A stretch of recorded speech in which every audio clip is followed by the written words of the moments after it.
Okay, so hello my friends, and welcome back to another DSLR camera trapping session. I'm back at the ravine at a different spot to last time to see if I can catch the fox.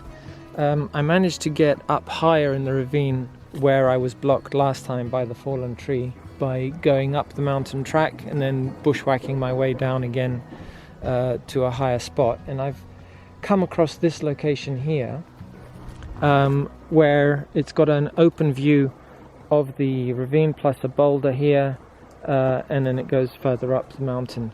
And whilst we had the bad weather over the last 10 days, what I did was I set up my trail cam again up on this tree here, looking up the ravine to see if anything was using this part of it. And amazingly enough, I did get a whole bunch of footage of a fox, and even at one point with his mate as well.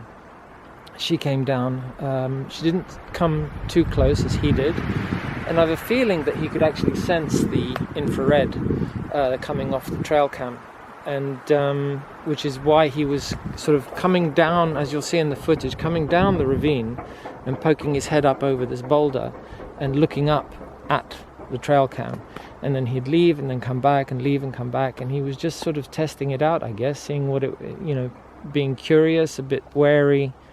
So hopefully he's not too frightened off by it, but we shall see. Anyway, I'll talk you through quickly my setup here, and what I've done is, this is the boulder that he was poking his head up over. I've got the camera set up right behind it, so that if he does poke his head up again, it'll capture a shot of him. And then up to the left here, I've got one of the flash heads and the peer sensor just here. Where is it? Just there. So that as soon as something comes up onto that boulder, it triggers. And then behind the boulder, down on the ground, looking back up, I have the other flash head concealed there, which will hopefully provide a bit of a backlight, rim light, so that should he poke his head up as he did in the trail cam video, it'll give him a little rim light of his fur, hopefully, and should, fingers crossed, provide a nice effect, as long as he does the same thing as he did the other night, that is. So yeah, that's the setup. I'm going to go a little bit further up the ravine as well and set another trail cam up there as well, and see if I can find another spot that they might use that might also be photogenic, and we'll take it from there. So I'll be back in a few days to see if I've been lucky enough to record anything, so I shall catch up with you then. Bye for now. Okay, so hello my friends, I'm back up the mountain and down the ravine, and it's been probably a week, slightly more than when I set up the camera trap on the boulder there for the fox. And unfortunately, the only thing I did manage to record was a stray cat, who did exactly what I wanted the fox to do, which is pop his head up over the boulder and get his portrait snapped. And then he also gave me a goodbye wave with his ass. So yeah, no fox, unfortunately. He did come down, because I've got him on the trail cam coming down the ravine, but he didn't go to the boulder, and I had set up the sensor to only trigger near the boulder, so he didn't come anywhere near that like I hoped he would, and so I didn't get a shot of him. And that being the case, I decided I would move the trap, and I've moved it literally 50 yards further up from there to this dried waterfall here. Hopefully this is a bit of a choke point in the ravine, so hopefully the fox will have his route come down through these boulders here. And I've got the camera trap set up here with the flash and the peer sensor on the tripod, looking at those boulders. I've done quite a tight composition because it's a little bit messy behind, so I don't want to get too much of that.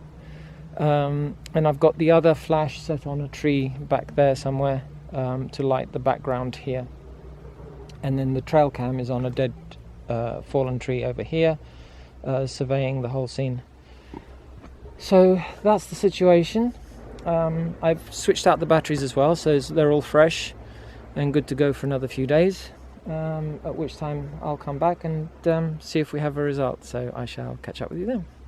Okay, so hello again, my friends. Back down the ravine at the camera trap, and unfortunately, after it's been 3 to 4 weeks now that I've had the camera trap out at this location with the old waterfall, hoping the fox would come down through, and I've had no luck.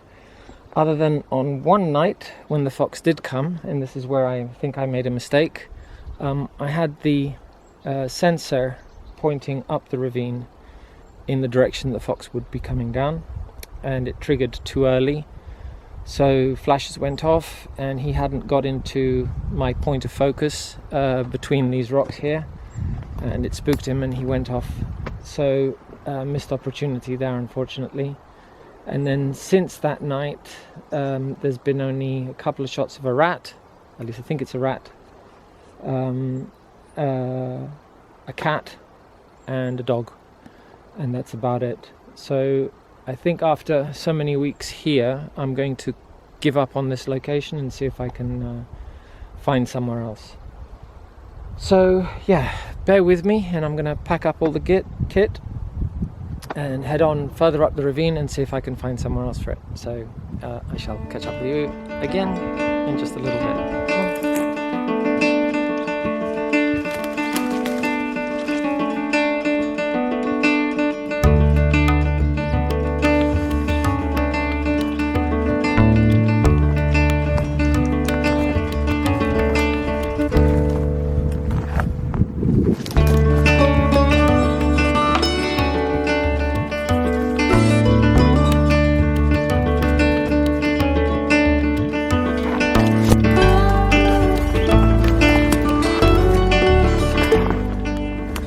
Okay, so I'm walking further up the ravine as much as I can. It looks like there's a decent path here, which is used by something, and there's also paths up from the forest above down the rock face here. The question is knowing which one of these myriad of paths might be used by the fox, and how far up one's gonna have to go. Okay, let's carry on a little bit further up and see. Okay, so heading still further up. Again, fairly distinctive paths, but difficult to know if they are animal tracks or if it's just from where the water used to flow through. Okay, here's another choke point at an old waterfall just here. So another potential site where Sabi is just now. And okay, let's see what's beyond here. Go on, Sabi. Okay, so there seems to be a bit of a cave.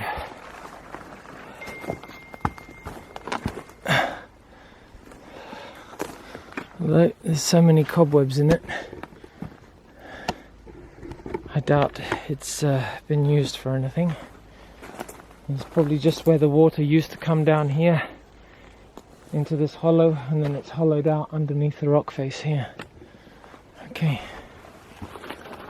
onwards and upwards. And again, Sabi's found a path to the side of the ravine. The ravine is just there where the water would have flown, and this is definitely a pathway here.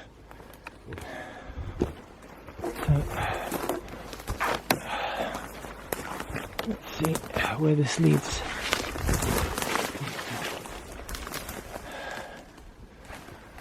Of course, it's a lot easier for Sabi to get through because he's tiny than me with this monster backpack.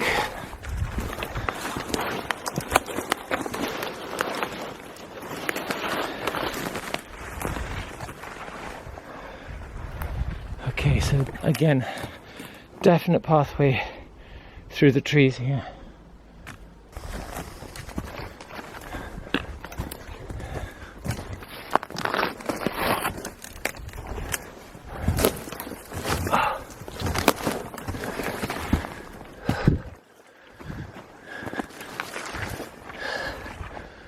What have you found, Sabi?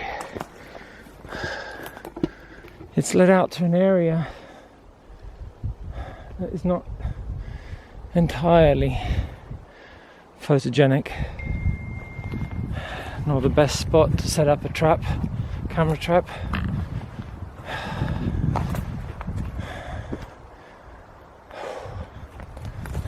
Okay.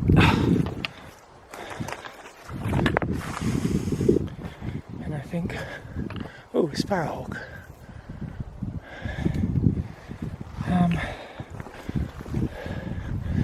I think this is the end of the line.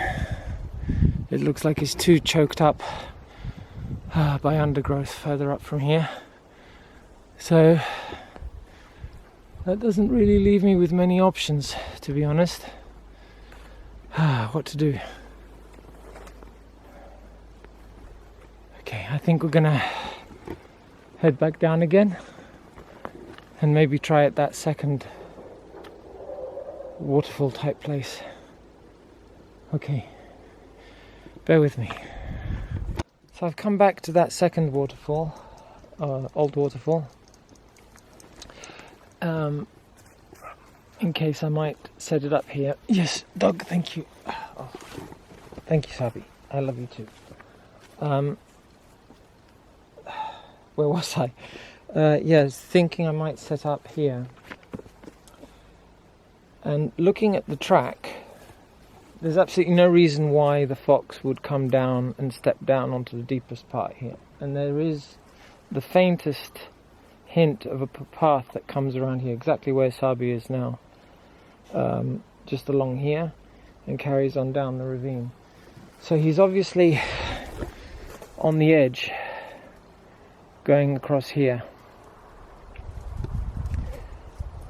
The thing is, for me at least, it's not enough just to get a shot of a fox. I can set the camera up pretty much anywhere around here, and eventually a fox will come past and I will get a shot.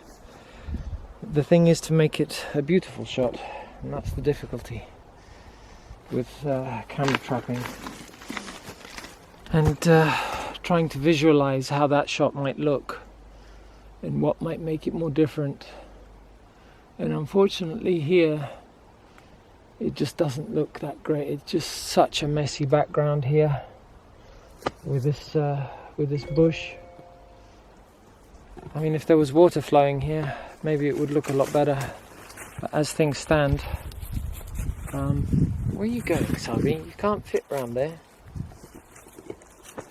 As things are at the minute here, it just doesn't make for an interesting shot. So, and like I said, I got stuck on the ravine, so I couldn't go further. Dilemmas. Okay, go back down a little bit further again and see if there's any other spot. Otherwise I'm going to have to scrap the whole idea of this ravine and head up the mountain, which I don't particularly want to do because the equipment will be very exposed there, and there are hunters who train their dogs. They're not allowed to hunt up on this mountain because it's too near to Athens, but they do go up there to train their dogs, and they have them running around all over the mountainside. So I don't particularly want to expose my camera to them because they will steal it, there's no question, if they find it. Okay, so back down a little bit further and see if I can find something else. Okay, so after much hunting and searching around this ravine, I found a spot that hopefully, fingers crossed, might provide something. It's basically up on the embankment here. I don't know if you can see it in the light here. There's a path that goes up the mountain back here, and it zigzags down the ravine here. And what I've done is I've set the camera inside the trees at this junction of the two paths here. I've got the flash set up on the same tree facing forward with the camera. The peer sensor I have under a rock back there. I can barely see the screen because of the reflections, sorry. So I've got the peer sensor under a rock there facing across the paths here, so that if a fox or anything else should break the beam coming down these paths or up this path, hopefully it'll trigger the sensor and fire. And then I've got there's nowhere else to set it up, unfortunately, with a decent view, a way that I can position it so that it has a decent view. The trail cam is on the other side of the ravine back there, so looking at the whole side of the mountain here. So that's the setup. I'll leave it for a few days and come back and see if there's anything on it at all, and then see how the batteries are doing as well, as it's a little bit more exposed. And further up the track here, where I did try and get to, it actually leads to some, I don't know if you can see above me, there's a ridge of rocks there, and there's quite a deep cave on that side. So I've set another trail cam up there to watch the cave and see if anything is using it, and maybe if there is, I might be able to come down with my camera, set up a hide and photograph in person some things. So anyway, that's the new setup, and we'll see how it does.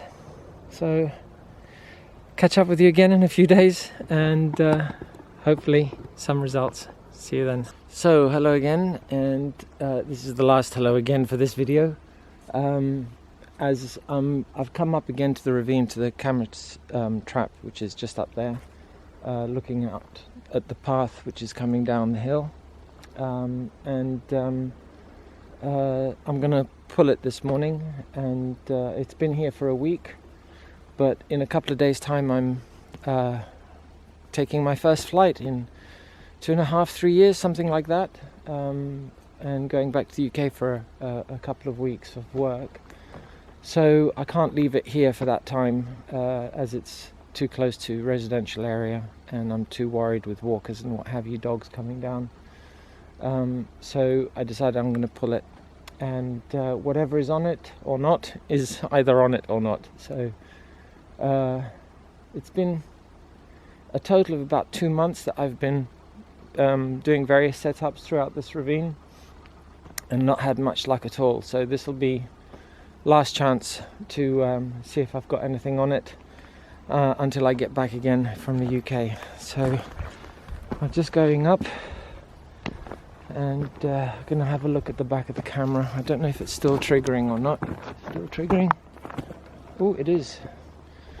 So you can see it there. I don't know. Right. Yeah. So it's still triggering, which is good because it's been here for about a week now without any change of battery. And I'll see if there's anything on it. So let me find somewhere to put this whilst I look at it.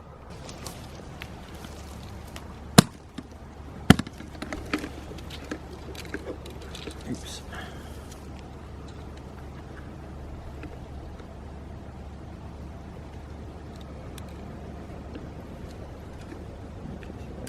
I have a total of 132 images on here.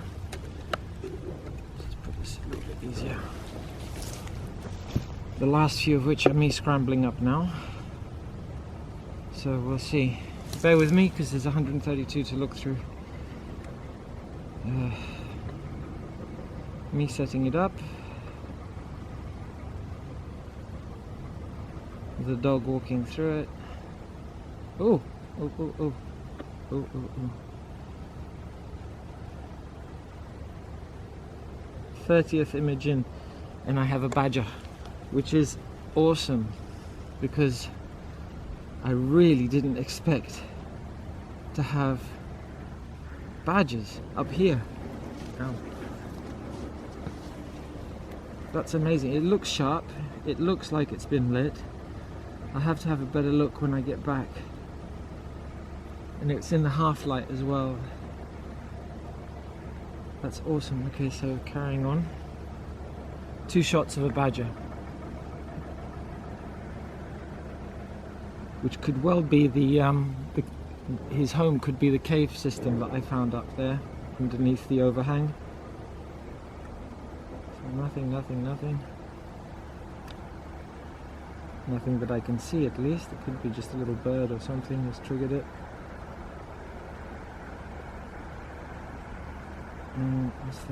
Oh, I've got a jay. So a jay has triggered it a few times. Again, nothing that I can see. It was windy for a few days as well, so that could have been triggering.